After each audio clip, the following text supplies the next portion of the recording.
مجھ سے تو ڈھلو صاحب نے کبھی ذکر نہیں کیا کہ وہاں کوئی ایسا مالدار آدمی بھی موجود ہے۔ ڈھلو صاحب، تم جانتے ہو اسے؟ کیا نام ہے تمہارا؟ میں نے اس کے سوال کو نظر انداز کرتے ہوئے کہا، میرا نام جوہر علی ہے اور یہ میرا دوست ہے عاشق علی۔ تم نے بتایا نہیں کہ تم ڈھلو صاحب کو کیسے جانتے ہو؟ وہ میرے دوست ہیں، اب تو ان سے کوئی 2-3 ہفتے سے میری ملاقات نہیں ہوئی۔ میں نے اس سے جھوٹ بولتے ہوئے کہا، کیوں بھائی عاشق، کچھ تمہاری سمجھ میں آتا ہے یہ آدمی کے نہیں؟ تمہارا نام کیا ہے بھائی؟ تم تو بہت کام کے آدمی نظر آتے ہو۔ یہ کہہ کر وہ میرے قریب سرک آیا۔ عاشق علی نے بھی پہلو بدلا اور کمبل کو اپنے گرد لپیٹ کر میرے پاس آن بیٹھا۔ میرا نام ہاشم خان ہے۔ ہاشم؟ اچھا، تو یہ بتا مجھے کہ ڈھلو صاحب سے تیری آخری ملاقات کب ہوئی تھی؟ کوئی 3 مہینے پہلے۔ مگر تم کیوں پوچھتے ہو؟ تجھے پتا ہے ان پر گولی چلی تھی؟ ہاں، کسی نے مجھے بتایا تھا۔ تجھے پتا ہے کہ وہ اسپتال بھی پہنچے تھے؟ ہاں، یہ بھی مجھے معلوم ہے۔ اب کہاں ہے وہ؟ اس کی مجھے کوئی خبر نہیں۔ تم اس کو ملنا چاہتے ہو؟ ہاں بھائی، وہ تو چوگوٹ میں ہی ہوں گے، میں خود جا کر مل لوں گا ان سے۔ نہیں میرے بادشاہ، یہی تجھے خبر نہیں ہے، یار لوگوں نے اسے انڈیا پہنچا دیا ہے اور اب وہ امرتسر جیل میں پڑا ہے، لاوارث، یتیم اور بے سہارا ہو کر۔ امرتسر جیل میں؟ مگر وہ کیسے؟ اس پر بغیر پاسپورٹ اور ویزے کے انڈیا میں داخل ہونے کا الزام ہے اور اسمگلنگ کا بھی۔ مگر وہ اپنی مرضی سے تو وہاں نہیں گئے ہوں گے۔ یہی تو بات ہے میرے بادشاہ، شاستری سے میں خود مال لیتا رہا ہوں، وہ سونے اور چاندی کی اسمگلنگ کرتا ہے، اسی کے ذریعے کسی نے ڈھلو صاحب کو انڈیا پہنچا دیا۔ پتہ مجھے اس شاستری نے کسی کا نہیں بتایا، مگر ڈھلو صاحب کو میں نے خود اس کے ٹرک میں لیٹے دیکھا تھا۔ پتہ نہیں بارڈر کیسے پار کر جاتا ہے وہ شاستری۔ میں نے کہا، اچھا ہے، علاقے کی اس مصیبت کو انڈیا میں ڈال دو۔ ڈھلو سے میں بھی خوش نہیں تھا، ورنہ شاید میں اس رات اسے بچا لیتا۔ پر یہ سب کچھ ہوا کیسے؟ اس کی مجھے بھی کوئی خبر نہیں ہے۔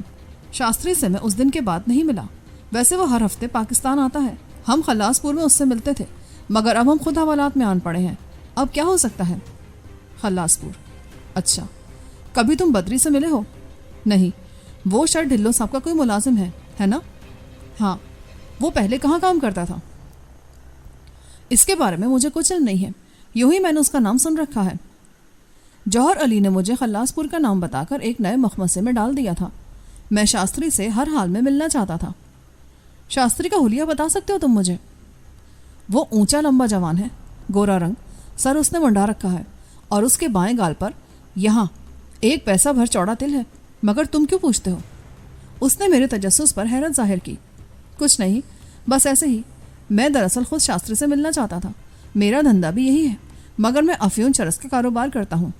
اچھا، یہ بات ہے، تو پھر میرے بادشاہ ہم سے بات کرو، ادھر سے تو ہم ضمانت پر رہا ہو ہی جائیں گے، 2-4 دن کی بات ہے۔ کہاں سے مال لاتے ہو تم؟ میں قبائلی علاقے سے مال لاتا ہوں، مگر اب یہاں پولیس نے دباؤ بڑھا دیا ہے، گاہک بہت محتاط ہو گیا ہے، تو پھر چک بلبن آ جاؤں، میں ٹھیک 10 دن بعد تو میں وہاں مل جاؤں گا۔ یہ ڈاکے شاکے کی بات بالکل بکواس ہے۔ ٹھیک ہے، میں آ جاؤں گا، میرا معاملہ بھی 2-4 دن میں ختم ہو جائے گا۔ تو پھر اور کیا چاہیے میرے بادشاہ، ہم کس لیے یہاں بیٹھے ہیں؟ لو، میں ذرا منہ ہاتھ دھو لوں، ان سالوں نے یہ اچھا انتظام کیا ہے، ورنہ حوالات میں بیٹھنا مشکل ہوتا تھا، غسل خانہ تو صاف ستھرا بنا دیا ہے۔ یہ کہہ کر وہ غسل خانے میں جا گھسا۔ کوئی آدھے گھنٹے بعد ہم سب نے منہ ہاتھ دھو لیے تو پہرے پر کھڑے سپاہی نے ہمیں پانی جیسی پتلی چائے اور 2 سڑے بزے بسکٹ لا دیے۔ جوہر علی خون کے گھونٹ پی کر رہ گیا، مجھ سے وہ بھی برداشت نہیں ہوتا تھا، مگر چائے میں چینی کی وافر مقدار تھی۔ بسکٹ الگ رکھ کر ہم نے چائے پر اکتفا کیا اور پھر سگریٹ سلگا کر بیٹھ گئے۔ جوہر علی سے مجھے اس روز بہت سی کام کی باتیں معلوم ہوئی۔ بارڈر پر ان لوگوں کا راج تھا اور وہ بڑے مزے سے مال ادھر سے ادھر اور ادھر سے ادھر کرتے رہتے تھے۔ اس کا خیال تھا کہ اس بارڈر کی وجہ سے دونوں طرف کے دیہاتیوں کو زبردست فائدہ پہنچا تھا۔ وہ خود زمیندار تھے، مگر ان دونوں نے چک بلبن میں زرگری کی دکان کھول رکھی تھی تاکہ وہ اپنے دھندے کو ٹھیک طریقے سے چلا سکیں۔ 9 بجے ان لوگوں نے مجھے حوالات سے نکال کر درانی صاحب کے سامنے پیش کر دیا، مگر اس طرح کہ مجھے ہتکڑی وہ پھر لگا چکے تھے اور 2 سپاہی میرے عقب میں آن ٹھہرے تھے۔ جب ہم اندر داخل ہوئے تو اس وقت درانی صاحب کے قریب 3 سپاہی پہلے سے موجود تھے۔ وہ شاید رات کی ڈیوٹی سے واپس آئے تھے، تینوں کے ہاتھ میں لاٹھیاں تھیں۔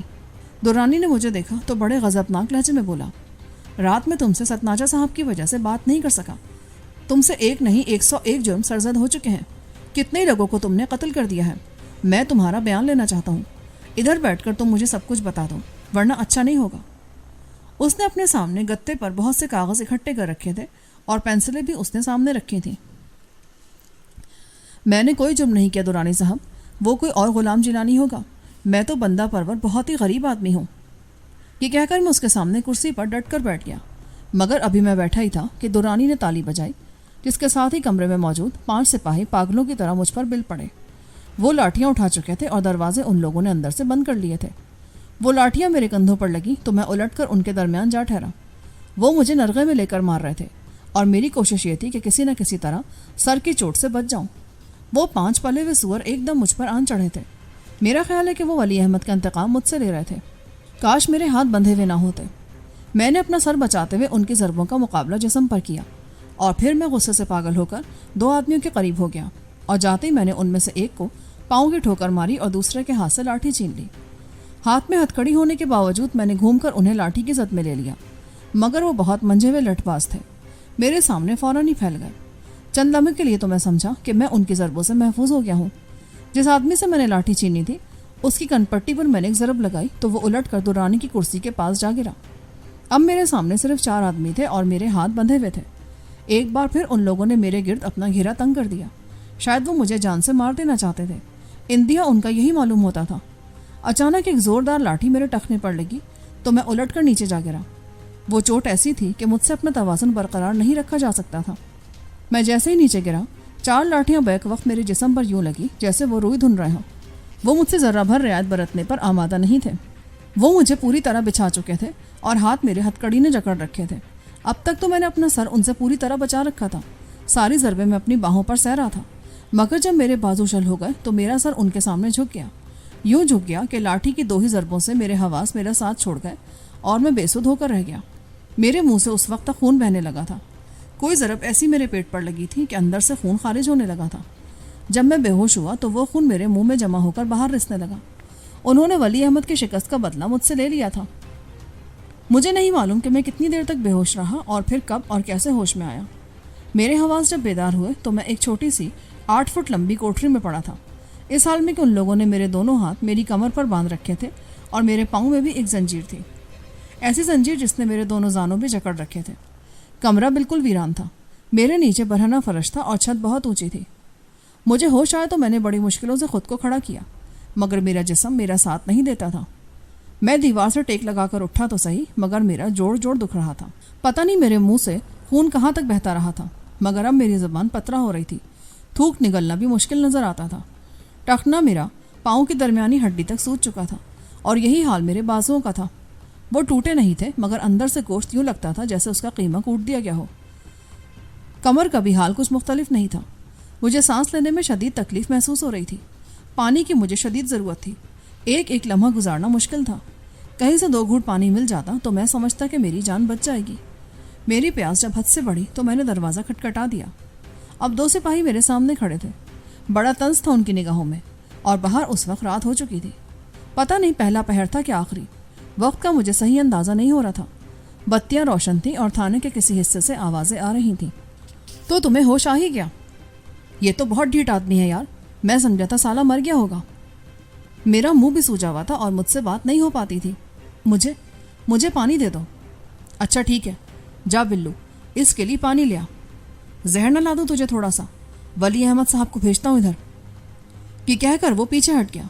دوسرا سپاہی مجھے غور سے دیکھ رہا تھا۔ وہ بولا، تیری پنجائی میں بھی شامل تھا پیارے، چوٹ زیادہ تو نہیں لگی؟ میری لاٹھی سے کوئی ہی بچ سکتا ہے۔ بڑے بہادر ہو تم، واقعی بہت زور تھا تمہاری لاٹھی میں۔ اب کی بار میں نے ان 5 آدمیوں کو پھر سے اپنے تصور میں ابھرتے دیکھا۔ ان لوگوں میں وہ سپاہی بھی شامل تھا۔ میری بات سن کر وہ مسکرا دیا۔ ابھی ولی احمد صاحب آتے ہیں تو تم سے بات کریں گے۔ ویسے تو نے انہیں بے ہوش کیسے کر دیا تھا؟ وہ معاملہ میری سمجھ میں نہیں آیا۔ اس کی بات کا میں نے کوئی جواب نہیں دیا۔ بلو ایک جگ میں پانی لے آیا، گلاس بھر کر اس نے مجھے دیا تو میری آنکھوں سے آنسو بہہ نکلے۔ میں نے اسے 1 گلاس اور پانی مانگا تو اس نے جگ ہی میرے حوالے کر دیا۔ میرا خیال ہے کہ میں نے سارا ہی جگ خالی کر دیا تھا۔ پانی پی کر میری جان میں جان آئی۔ بتایا نہیں تم نے کہ ولی احمد صاحب بے ہوش کیسے ہو گئے تھے؟ یہ تو انہیں ہی معلوم ہوگا میرے بھائی، میں انہیں کیسے بے ہوش کر سکتا تھا؟ اتنے میں ولی احمد دروازے پر آن ٹھہرا۔ اچھا تو تجھے ہوش آ گیا؟ مجھے یقین تھا کہ اتنا پلا ہوا سور اتنی آسانی سے نہیں مر سکے گا۔ اس کے لیے کھانا لاؤ۔ میرا خیال ہے پہلے ہم اسے دوا نہ پلا دیں، بلو نے کہا۔ نہیں، پہلے سے کھانا کھلاؤ، پھر دوا کام کرے گی۔ بلو اسی وقت باہر نکل گیا۔ اس وقت رات کے 10 بج چکے ہیں، تم تقریباً 12 گھنٹے بے ہوش رہے ہو، کیا یہ بہتر نہیں تھا کہ تم درانی صاحب کو اپنا بیان لکھوا دیتے؟ ولی احمد نے میرے سامنے سگریٹ سلگاتے ہوئے کہا۔ اس نے ایک سگریٹ میری طرف بھی پھینک دیا تھا۔ پیو، یہ تمہارے لیے اکسیر کا کام دے گی۔ یہ کہہ کر اس نے ماچس بھی میری طرف پھینک دی۔ وہ کسی بھی قیمت پر میرے قریب آنے پر آمادہ نہیں تھا۔ میں اپنے کمرے میں بیٹھا ہوں، کھانا کھلا کر یہ لوگ تمہیں وہیں لے آئیں گے، تمہارا بیان لینا بہت ضروری ہے۔ یہ کہہ کر وہ سپاہی کو ساتھ لے کر اسی وقت کمرے سے نکل گیا۔ کوئی آدھے گھنٹے بعد بلو میرے لیے کھانا لے آیا، 4 روٹیاں اور ایک دال کا چھنا۔ اپنے ساتھ وہ دوا کی بوتل بھی لایا تھا۔ جب وہ میرے پاس آ کر بیٹھا تو بولا، لو یہ کھانا کھا لو، پھر یہ دوا بھی پی لینا، تمہیں ان کے ساتھ تعاون کرنا چاہیے، بہت ظالم لوگ ہیں یہ جیلانی، اور مجھے تم پر ترس آتا ہے۔ میں نے اس کی بات کا کوئی جواب نہیں دیا۔ روٹیاں سامنے رکھ کر اس پانی جیسی پتلی ماش کی دال سے میں نے لقمے بھگو کر منہ میں ڈال لیے۔ دال کا ذائقہ اچھا تھا، اس میں بلو تڑکا بھی لگا لایا تھا، اور یہ اچھی بات تھی۔ میں نے ساری ہی روٹیاں اپنے حلق میں اتار لیں۔ جب میں پانی پی چکا تو وہ بولا، میرا خیال ہے تم یہ دوائی پی لو، یہ اندر کے زخموں کو بہت سکون دیتی ہے تو حکیم کی بنی دوا، مگر آدمی کو بہت سکون پہنچاتی ہے۔ یہ کہہ کر اس نے گلاس میں وہ دوا انڈیل دی۔ میں اسے پینا نہیں چاہتا تھا، مگر اس کا اصرار دیکھ کر پہلے میں نے اس کو زبان پر رکھ کر چکھا۔ دوا میٹھی تھی۔ میں ڈرا کہ کہیں وہ لوگ مجھے زہر نہ پلا رہے ہوں۔ دوا میں نے پھر سے سامنے رکھ دی۔ بلو میری ہچکچاہٹ کا مطلب سمجھ گیا۔ اس نے ایک گھونٹ دوا خود پی اور بولا، اطمینان رکھو، یہ زہر نہیں ہے، اسے پی لو، یہ تمہاری بہتری کے لیے لایا ہوں، ابھی پتہ نہیں تمہیں کتنے مرحلوں سے گزرنا ہوگا۔ کیا مطلب ہے تمہارا؟ وہ مجھے پھر ماریں گے؟ میں کچھ کہہ نہیں سکتا۔ ولی احمد کا غصہ ابھی تک ڈھلا نہیں ہے، صبح وہ تم سے پھر بیان لینے کی کوشش کریں گے۔ جھوٹ سچ جو کچھ بھی ہے ان کو بتا دو۔ پھانسی کی سزا تو تمہیں پہلے ہی ہو چکی ہے، پھر مرنے سے پہلے کیوں اپنی جان گنواتے ہو؟ تم ٹھیک کہتے ہو، میں یہی کروں گا، صبح میں اپنا بیان لکھوا دوں گا۔ یہ کہہ کر میں نے دوا پی لی۔ حیرت انگیز بات یہ ہوئی کہ دوا پیتے ہی مجھے نیند آنے لگی، اور میں کوشش کے باوجود بلو کے سامنے ہی آنکھیں بند کر کے لیٹ گیا۔ حالانکہ میں 12 گھنٹے بے ہوش رہ چکا تھا، مگر اس دوا نے مجھے ایک بار پھر نیند کی آغوش میں سلا دیا۔ مجھے نہیں معلوم کہ بلو کس وقت واپس گیا۔ جب میں دوبارہ اٹھا تو صبح ہو چکی تھی اور سورج خاصا اوپر اٹھایا تھا۔ میں پہلے سے زیادہ آرام محسوس کر رہا تھا۔ جسم میں درد اب بھی تھا، مگر اب میں اسے برداشت کر سکتا تھا، مگر میرے زانوں اس زنجیر میں ایسے جکڑے تھے کہ مجھ سے 2 قدم بھی نہیں چلا جاتا تھا۔ کوئی آدھے گھنٹے بعد دروازہ کھلا۔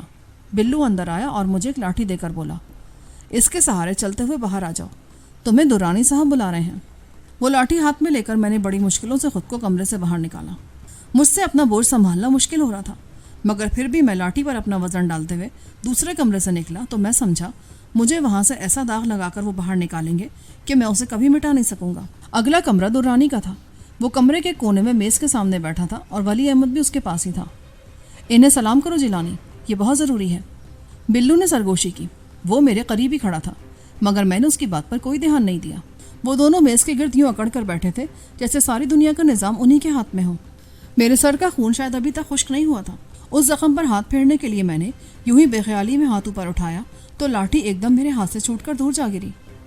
جیسے ہی لاٹھی گری میں اپنا توازن برقرار نہیں رکھ سکا اور ایک دم زمین پر گر گیا۔ بلو نے مجھے سہارا نہ دیا ہوتا تو میرا سر پھٹ گیا ہوتا۔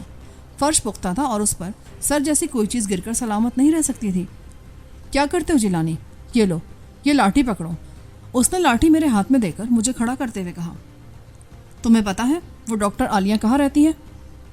درانی نے مجھ سے براہ راست سوال کیا۔ نہیں، مجھے اس کے بارے میں کچھ علم نہیں ہے۔